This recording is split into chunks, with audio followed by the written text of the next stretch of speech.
Hi everyone, it's Jaden. Welcome back to my channel.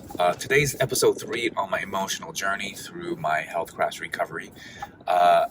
First thing, I am not a doctor, therapist, nurse, so please check in with your own medical professional before taking on any health advice. This is just me sharing my story, and for education, entertainment, informational purposes, not to be taken as health advice.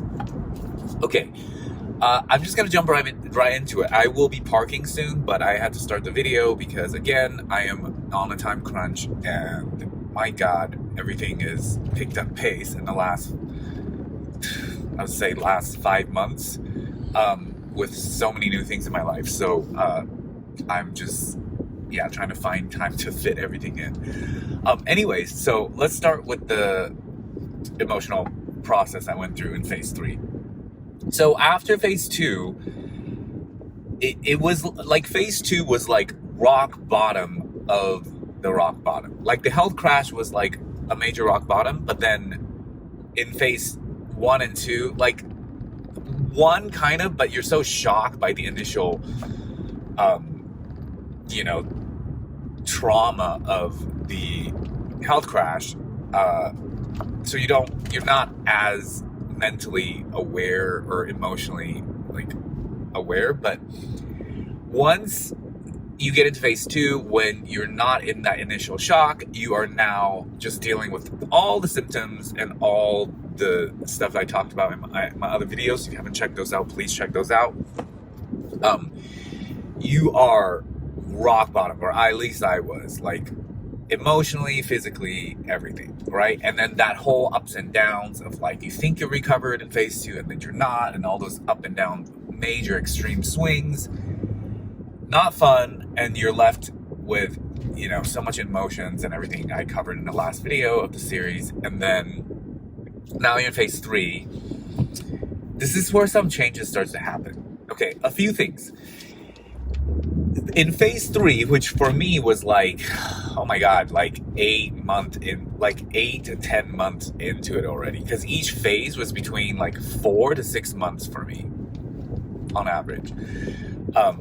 So like, you now have time you've spent dealing with this, so it's no longer like the beginning where everything was new, everything was like, you don't know what's gonna happen. Now you start to have experiences where you're like, oh, I thought I was gonna die because of this symptom, but I didn't die, and I'm actually okay. So you start to, build like kind of this newfound understanding with it. So things started to get better for me. This is also when I made a major epiphany, major life-changing decision, how I was going to go about solving my stress, the way I was dealing with stress, the way I was dealing with challenges in my life. And that, like I've always mentioned, it was like, this was the time that I started to change my box of tools, because I realized the tools I was using to solve my problems was my problem. So I had to get a whole new set of tools that work and that didn't cause more problems. Things like not to be so black and white, not to be so extreme, not to be a perfectionist. Anyways, easier said than done, but this is what happened in phase 3. So I actually emotionally started to rise in phase 3. Not that high, because there's still a lot of symptoms and a lot of ups and downs in phase 3, just not as extreme as phase 2, and you have more experience in things turning out okay. So you got more of that buffer to deal with things. So in phase 3, I was definitely more hopeful emotionally. I was still stressed, and I was still frustrated, but the anger, like the deep anger and resistance towards this whole thing, as well as the fear, started to lift, because, like I said, 1, you have more experience, 2, you have recovered longer, so you are building more tolerance, you're feeling better gradually, and you've got more ways to deal with things, including me shifting in my own life to make different choices of how I related to myself, to my relationships, to my situations, to my challenges and stuff like that. And I, rearranged my goal setting habits, again, perfectionism. It was like the rock bottom of the rock bottom allowed me to really take a look at, what was important to me in my life and what I needed to change for the first time in my life. That was the major part of phase 3. And phase 3, in a weird way, this sounds really self-defeating, but there was a part of me in phase 3 that was like, you know what, I might never come out of this fully, and I might just have to accept myself, mediocre and half recovered and be happy with that. I was kind of preparing myself for that, because at that point I didn't have 100%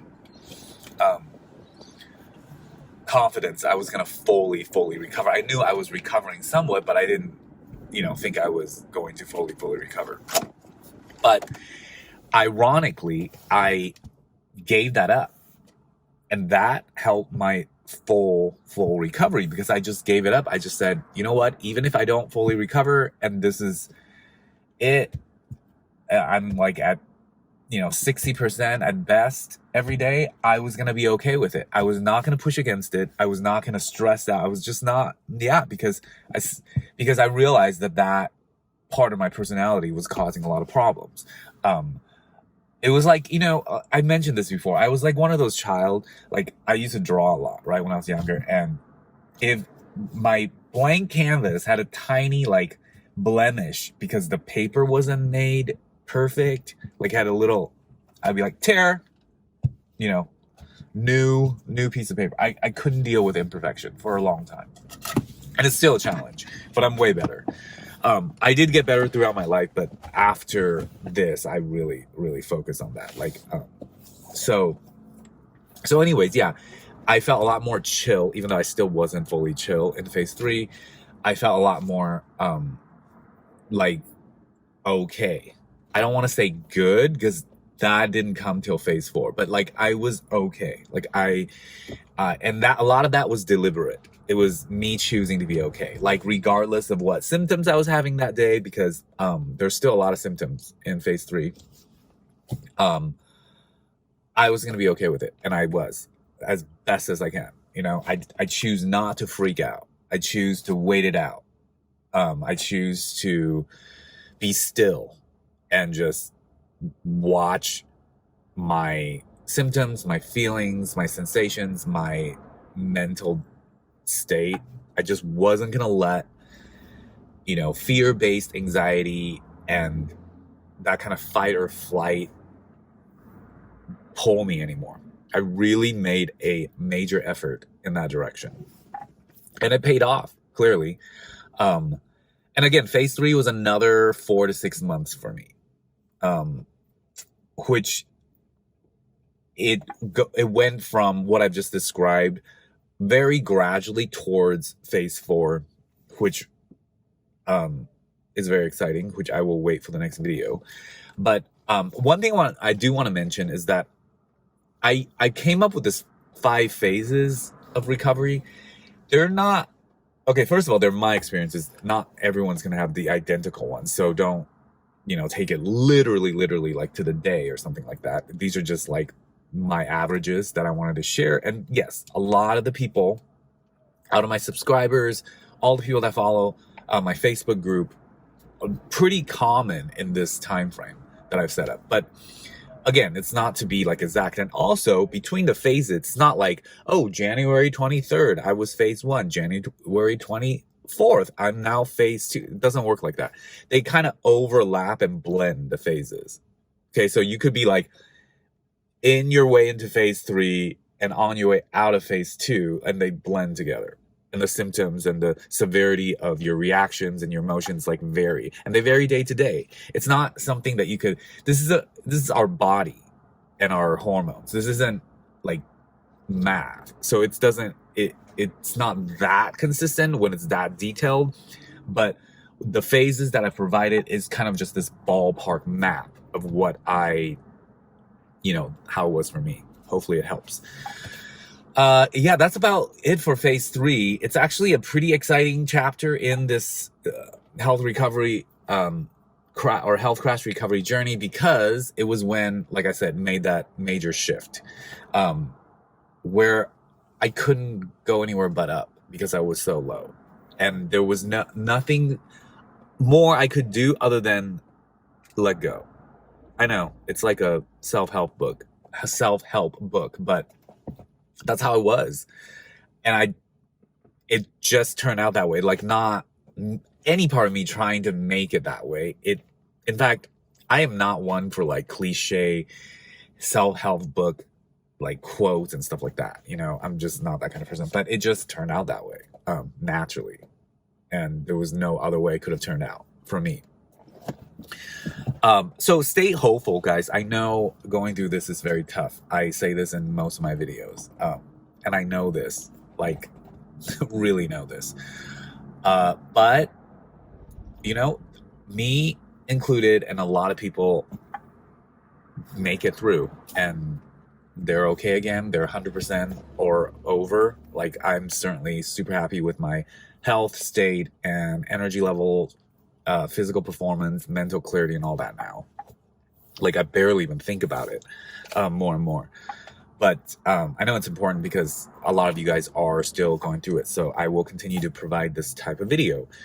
This is episode 3. So stay tuned for episode 4, which is phase 4, and then episode 5, which is phase 5. And then I will come up with some other topic that, whether it's another part of my channel or something else that supports this health crash recovery journey. I was thinking about doing something like a video on the durations of all the different symptoms for me. Let me know down in the comments if you guys might be interested in a video like that, which I will just like go into details talking about each symptom and how long it lasted for me, from like the shortest to the longest, something like that. Let me know, guys. I hope you're enjoying your day. It is like almost 80 degrees in LA in February, and I'm in a tank top as usual, if not shirtless. I don't know. It's not me trying to show off, but I don't like clothes that much. It's especially, I don't like being hot and have a bunch of clothes on. So anyways, I will see you guys on the next video. Next video. I'm super hyper. I'm talking super fast today because the appointment I'm about to go to today is very exciting for me. So anyways, see you guys next time. Bye.